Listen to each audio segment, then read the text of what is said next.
Well, hello everybody, and welcome to part 2 of our video on the Marantz 2500. And we've been kind of busy since the last video. So as you can see, I have the two heat sinks all completely cleaned up and everything remounted. I put the driver transistors here and down here have all been replaced with modern replacements. And new mica pads and heatsink grease. All of these have been remounted and re-insulated and so forth. The backs of the circuit boards have all been cleaned up. So it's all set to go. And I have not begun working on the amplifier circuit boards themselves. That'll be the next thing. I've kind of been really busy on something else, which I'm going to show you here in just a moment. But these are all done and ready to go. So if you recall, when we left, we had some problems with the main filter capacitors, especially this one here that was leaky and going bad. Part of the problem is twofold. Number one, these capacitors actually contain two capacitors in them, as you can see.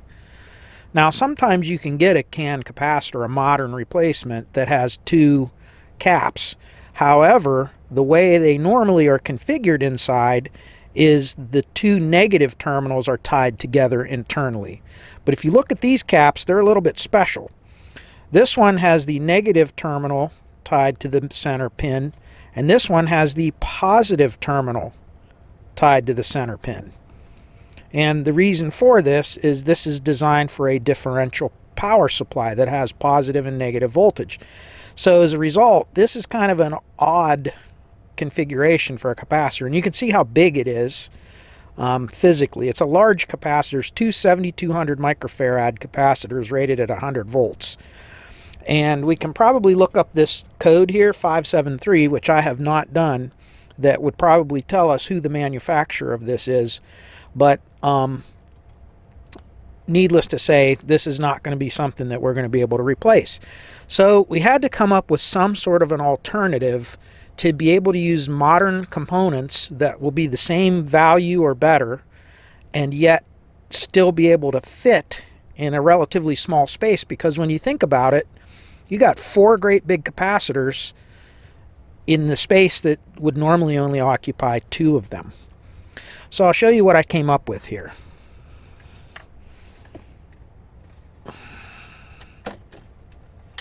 And here we are. So let me get the camera to quit moving around on me. And I'll show you. You can see we now have four individual little capacitors.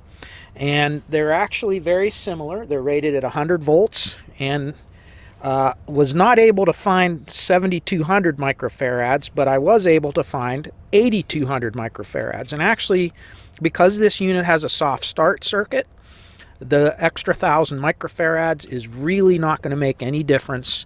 If anything, it's going to give you a little bit longer time for big transient peaks, which is a good thing, because really these capacitors don't just act as a filter for the AC hum, but they also kind of act as a storage bank for very heavy passages when you're playing the amp at loud volumes.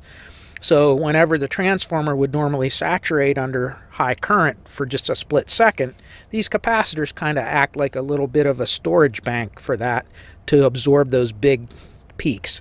So having them be a little bit bigger is not a bad thing. Now, of course, diminishing returns as we go bigger. There's no reason to put huge ones in there any bigger than what the circuit's designed for.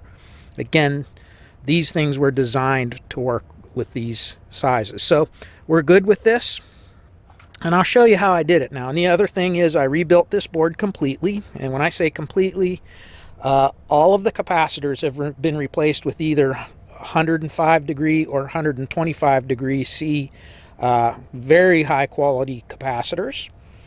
I replaced the three rectifying diodes for the high voltage supply for the oscilloscope and so forth. I replaced all of the transistors. They had been replaced, and there was a mismatched set in there for 2 different manufacturers and everything when it was repaired. Took all those out, put all new little driver transistors, and then 3 new power transistors. And I went with a set of 2SC 2073s, which are actually very, very similar, actually a little bit heftier. All the things measure out the same as the 2SD 313s. It worked out real well.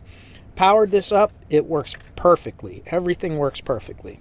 Voltages are right where they need to be. The adjustment has plenty of adjustment, although it was a little bit different. Whenever you change transistors in a power supply, you're going to find out that the characteristics of the transistors can affect how that adjustment of the power supply works. So if you don't get a good match of transistors for the originals, you may rotate the pot to adjust it and find that it either adjusts it too much or not enough or not at all. So luckily this one worked out fine. Now what we used, I'm going to actually put some clips up here on the screen. I'm going to do a real short slideshow of some still images I took during the process of putting this together, so you can kind of see the parts that went into this capacitor thing.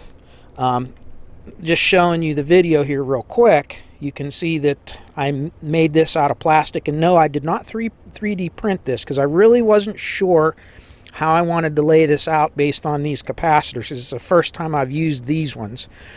So I ended up just machining this out of, this is special plastic that's very hard. You can't break it, you can't bend it. It's really, really strong. And we were using it at work on some x-ray equipment. So it's has a real high dielectric and very stable. So I made a bottom plate and a top plate. The bottom plate is just for insulating and raising this up off the chassis because of course the terminals are facing down, and then the top plate actually holds the components. So let's do that slideshow and then we'll be right back.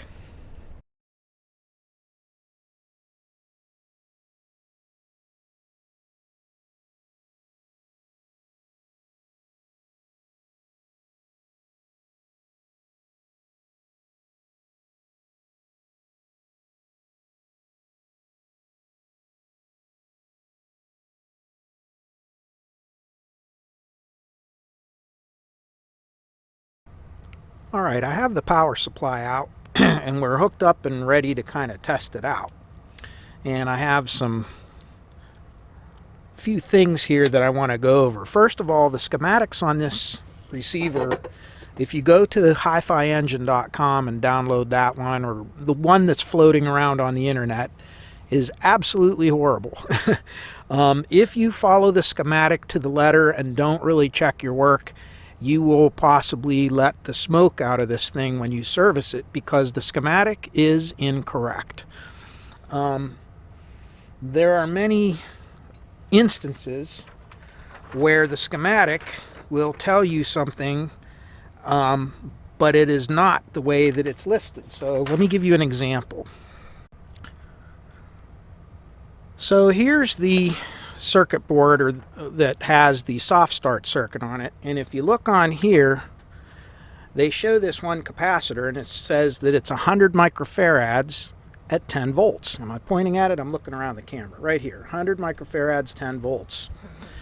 But if you look what's coming in here and follow it down, you actually have your negative 90 volt source or negative 82 volt source. Obviously, if this was a 10 volt capacitor, even with this resistor in there, you're going to pretty far exceed that. When you look at the actual board itself, let me get it out. Here's where the capacitor is located right here. And here's the original capacitor that came out of it. This is original that came with the unit when it was built. Notice it is 10 microfarads at 100 volts. Yep, it's backwards. And the schematic I found is loaded with these. And there's nothing, there's no place that there's more problems with this schematic than the power supply. So let's take a look at that. So I have a schematic here of the actual power supply. And if you look to your right here, this is your main toroid power transformer. And we'll talk about the toroid transformer here in a minute. And for those of you who do not like theory, go watch something else, I guess, for now, because we're going to talk a little bit, because I know there's a lot of people going to ask questions about this, so I kind of want to cover this. So if you look right here, here's your transformer. And if you look here, they show you the order of the wires, and they show you the actual colors of the wires, and they're kind of showing the different taps in here, and then they're showing where they go into here. If you really study this, it doesn't make a lot of sense. For instance, you have these two diodes coming together for a full wave rectifier, not bridge rectifier, just a full wave. And you see they come together here. One of them goes to here, the other one goes to here, and then if you, with respect to this one,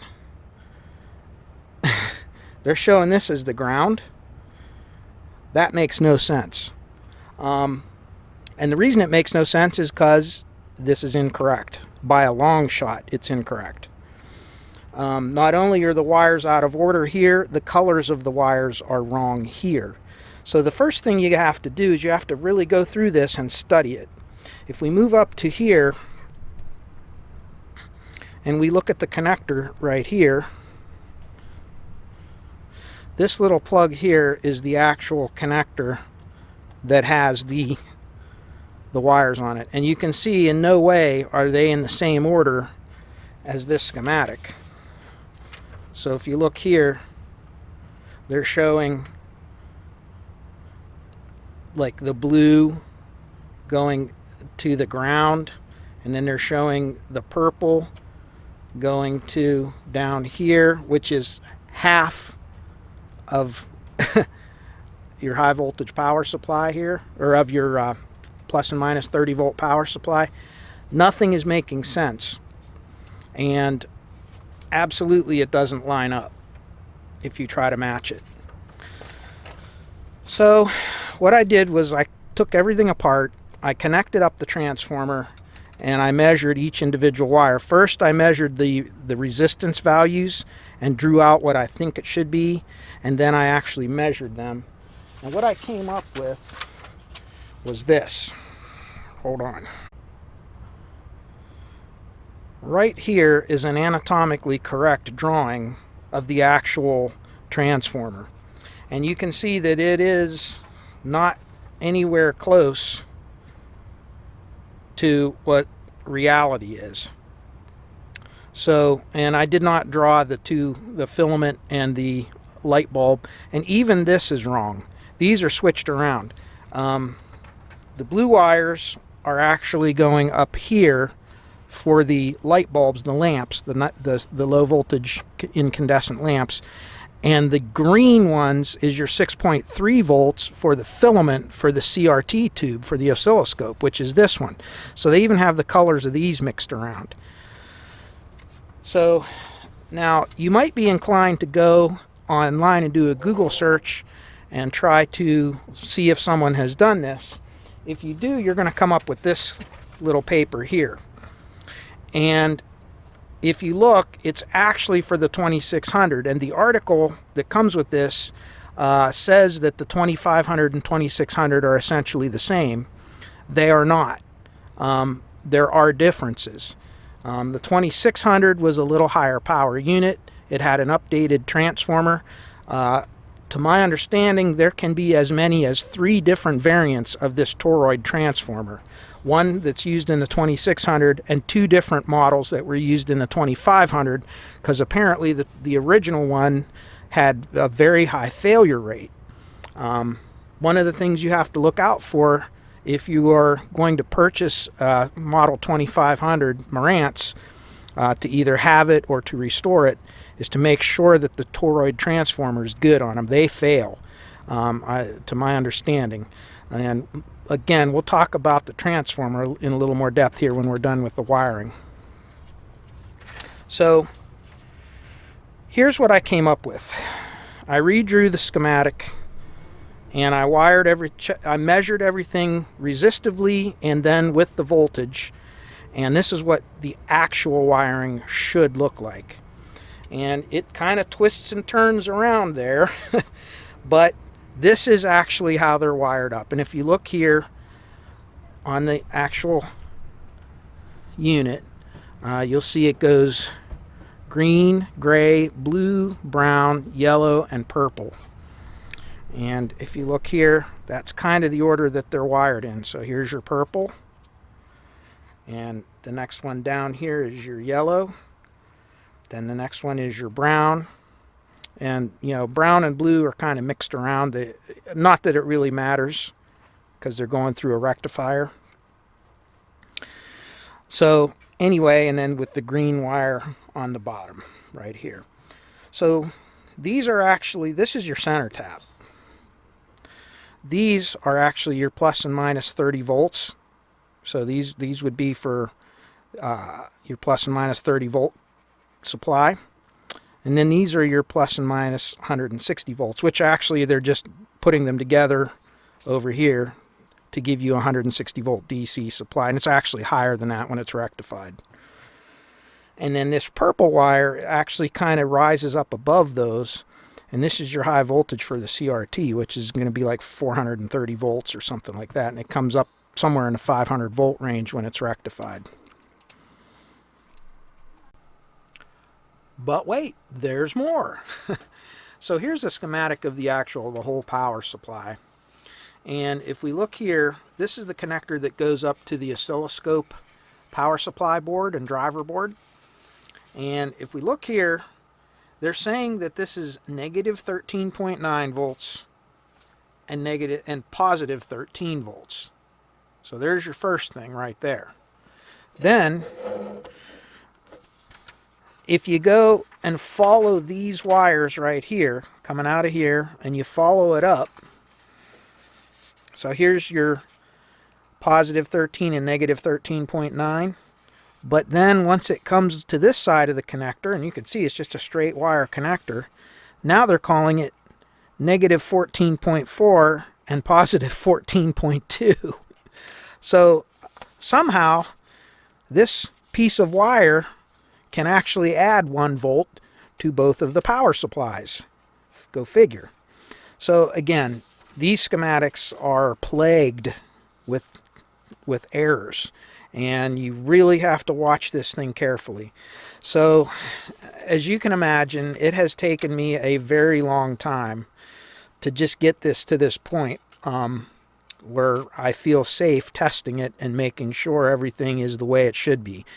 Obviously, we're going to have to figure out what the voltages really should be, and I'm sure that'll become clearer as we get further along here.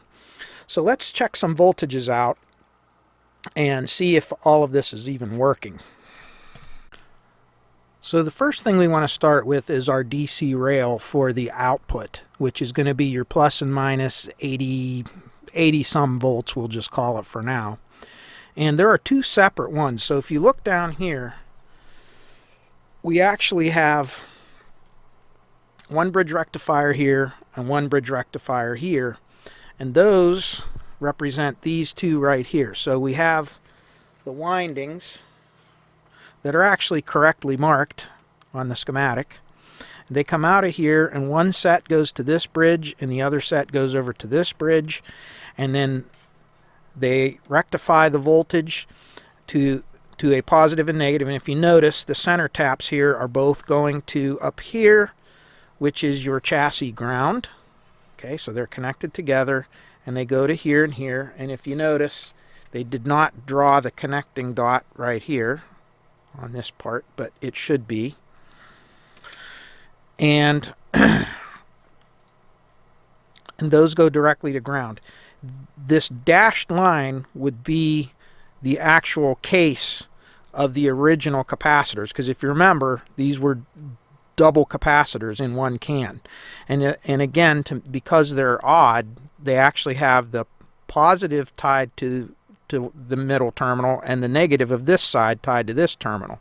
And that's so that you can actually have a split, positive and negative power supply with a shared common ground. That's why you can't just get a double capacitor. Even if you could find one in this value, most likely the way it's going to be wired internally is that this lead would be wired here. In other words, both of the negatives would be tied to a common point, and then the positives would be on separate terminals. So this is really an oddball capacitor, which is why we had to go with the design that we went with. Now, once again, if I power this up, I should be able to read from here to these two ends, and I should see my positive and negative 80 volts here and positive and negative 80 volts for the other channel right here. So that's what we're going to do. These wires here, the orange is the positive, purple is negative for the one channel, white is the negative, and red is the positive for the other channel. And then we have the two ground wires here that go to the chassis and the center taps, and all tied together like that. So without any further ado, let's get the camera set up and get the meter set up, and we'll go through and check each rail. Alright, I have the input of the transformer, the mains input, just connected to this mains line with some jumper clips on the end. I'm going to plug this in to my dim bulb tester with the dim bulb in place. It is extremely important that if you're going to test this power supply, that you be careful and put something in the front mains to limit the inrush current of these capacitors. That is what damages these toroid transformers. Toroid transformers, well, we'll talk, like I said, we'll talk about that at the end here. But you have to limit them somewhat. Since the soft start circuit is not in here right now, it's still in the receiver, we're going to make our own soft start circuit by using that dim bulb in line with the incoming mains. So you're going to see a big glow coming from the side here as the caps charge up through that light bulb, but then they will dim back down as soon as the caps charge up. We're then going to go ahead and measure each of the rails. So here we go. Okay, our dim bulb flashed on, and now it has faded all the way out till it's completely out. So this is idling. So I have insulation on each one of these, and I'm going to very carefully slide it back. I'm going to measure each one. Now again, if you're not comfortable around high voltages, you shouldn't try this, okay? But you can see there's 86 volts, so that one's good. And then we go to the purple wire, negative 86, so far so good.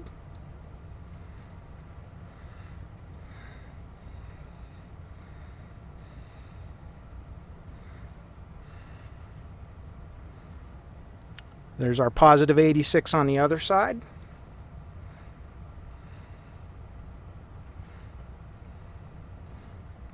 And our negative 86 on the other side. So, good news, we have our DC rail. I'm going to now unplug it. And I just want to kind of show you how much energy is stored in these capacitors. You know, we have our little stinger cable, and you've seen this used before on lots of my other videos. It's a resistor in there to discharge caps. It's a discharge wand. But we're going to do something different. We're going to actually use this little bulb right here. And all it is a regular light bulb that I now have all tangled up from moving all these wires around. And I'm just going to discharge each of the capacitors through this bulb, and you can just see how much energy each cap contains. So here's the first one. Now, if you remember the negative supplies, and again, I don't have an answer for this, but the negative supplies down here have this 4.7K shunt resistor across them. See? This negative supply and this, but the positives do not. And that is how it was wired when it came from the factory. I'm not sure why they have bleeders on the negative supply, but not the positive. So when I touch this negative supply, doesn't do anything because it's already drained down. However, if I touch the positive supply with this bulb, you see how much energy was stored in that capacitor. Same thing on this side. The negative won't have anything because of that resistor, and it doesn't.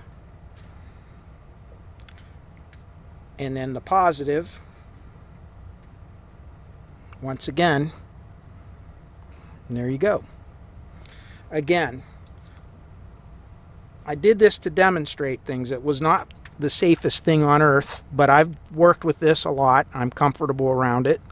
I know the risks and I understand it. If you're not comfortable or not familiar with how to work with these voltages, I suggest you don't work on these things. You will do this at your own risk if you do so. Okay, so good news. Our positive and negative DC rails for the output section are working properly. So now we can connect this up, and that'll energize the other power supply, and we can measure each of the voltages on there. Okay, I now have the negative hooked up to this terminal, and the way these connectors are wired up, the indicator light voltage comes out of this 3-pin terminal. So this is your 8 volts AC that's used for lighting up the lamps and so forth. This connector right here is actually going for the oscilloscope board. So this is going to have your high voltages for the oscilloscope and so forth. And then this is going to be your low voltage supplies, your plus and minus 30 and your 13 volts that's used for the rest of the amplifier, like the preamp section and so forth. So that's what we should see when we go through here. So let's turn this on, charge up the caps, and see what we get. So first thing we're going to look at is the power supply for the rest of the amplifier, the tone control and preamp and so forth. So you can see there's 13 volts there, which is good. Negative 31 volts, positive 31 volts, ground, and then another 13 volt rail. So you have your 13 volts and plus and minus 31 volts. Now, over on the oscilloscope, you have your positive 14 volts. So actually the oscilloscope board is correct and the schematic, the part of the schematic for the power supply board is not correct. It's 14 volts, not 13.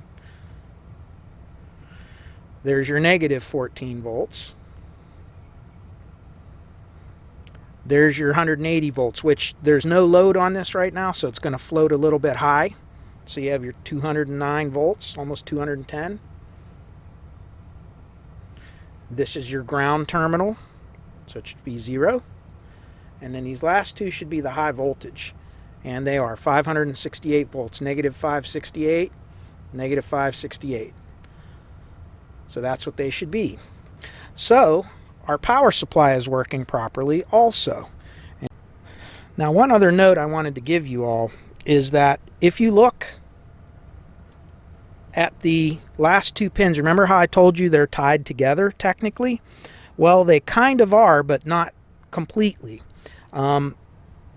Actually, these last 2 pins are your 6.3 volts for the filament. But if you notice with respect to ground, they are floating at that negative 500 volts. And the reason being is that negative 576 volts is actually tied onto the 6.3 volt AC winding. That's called an elevated filament. And we do that in tube amplifiers a lot because sometimes if the filament is at too big of a difference with respect to the cathode, you can have problems internally with the tube arcing and so forth. So you'll do an elevated filament. That's what that is. So just understand that if you get your finger across the filament and you think you're only playing with 6.3 volts, you're not. It's actually elevated to that 500 volt supply. However, if you read the 2 pins against one another, it's only 6 volts AC. But if I pull either of the pins off and move it to the ground pin, 550 volts. See there?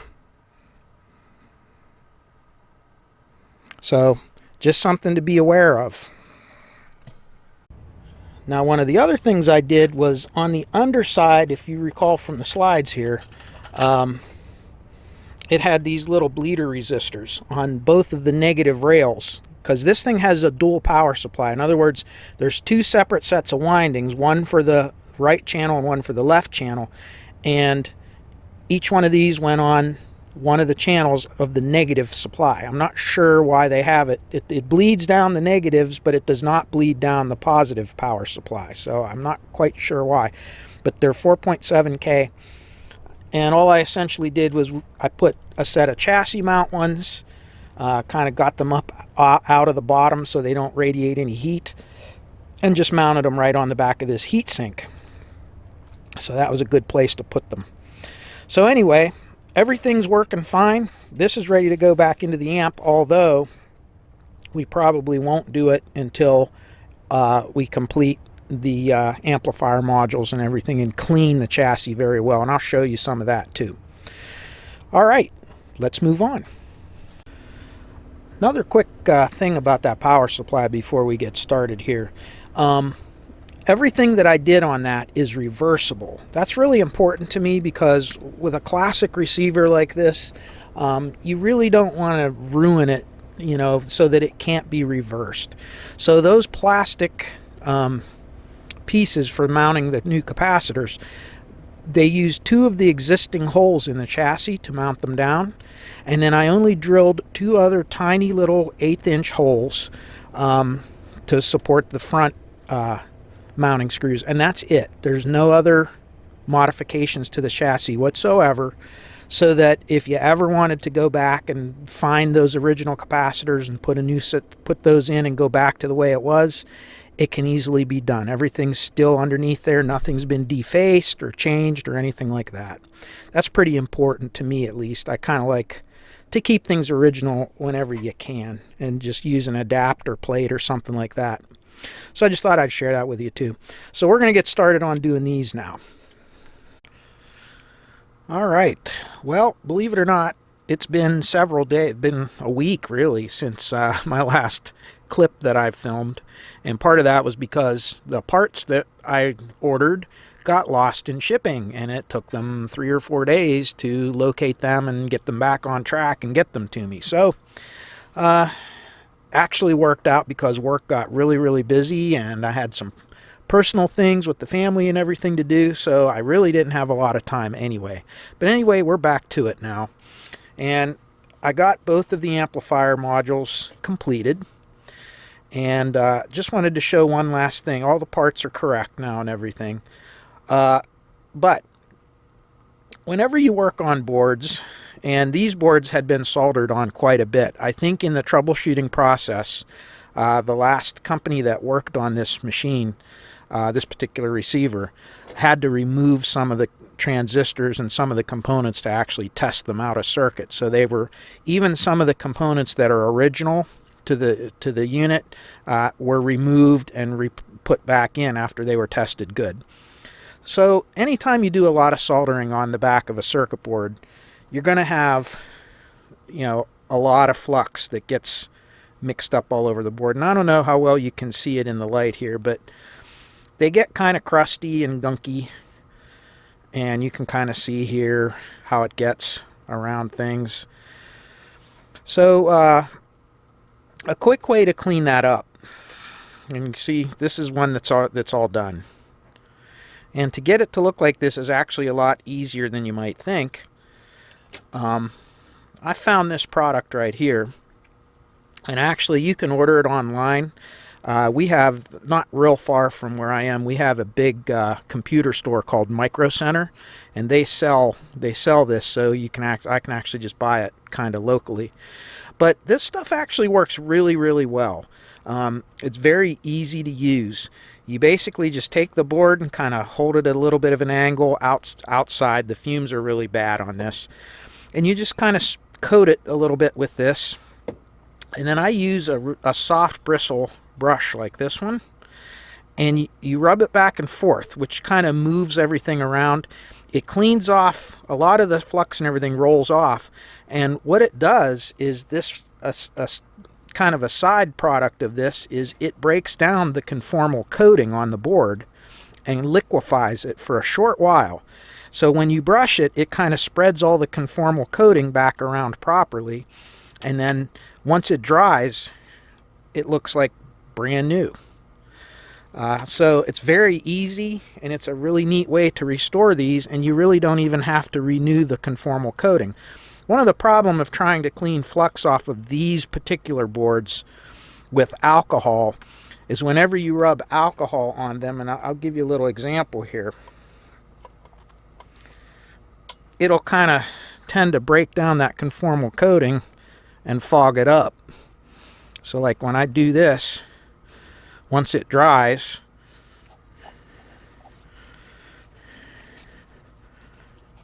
you can see how it gets all dull and smeary, and then your paper towel will stick to it, or the lint from your cloth will stick to it, and then you get that kind of... So this actually works a lot better. So I just thought I'd share that real quick. But this is done. We're going to give them a test, and we're going to move on to the next part. And here is the amplifier module all completed and ready to go back in. I think it turned out pretty good. Like I said, it was dirty, but we had something good to work with, so thankfully. So this is ready to go in and try out. So, okay, one last thing before we close this part of the video out and get it posted here is I'm going to talk about a toroid transformer here for a minute. Now, it would take too long in this video to really explain what an EI transformer, a conventional transformer, is versus a toroid. But to just give you an idea of what it looks like, here's a smaller sized toroid transformer. And if you notice, instead of being a square shape like the ones we're used to seeing, this is shaped like a donut. It's round like a car tire. And the windings are wound around the core like this. There is no form. In other words, like on a standard transformer that has the square form like this, and it has this bobbin. This plastic part is a bobbin, and it's wound around there, and then the center of this transformer is kind of shaped like an E, and it goes through here. It's called an EI transformer. You can look online about what that is a little more. Instead of that, and having this form that the wire is wrapped over, on these, the wire is directly wrapped over the core material.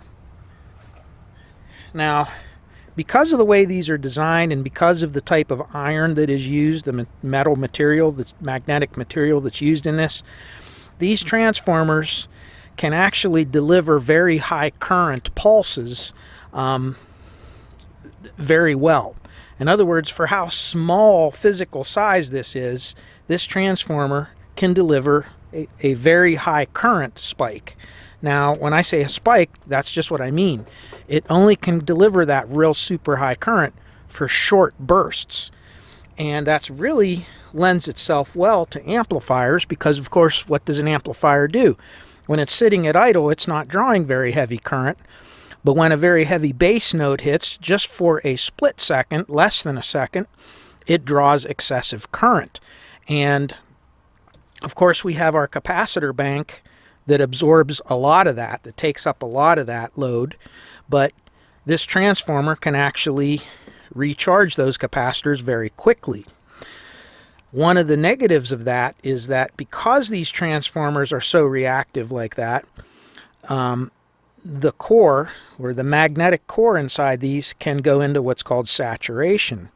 That is when the magnetic field is no longer strong enough to create that inductance that we need to make the windings work properly without them looking like a dead short to your incoming line.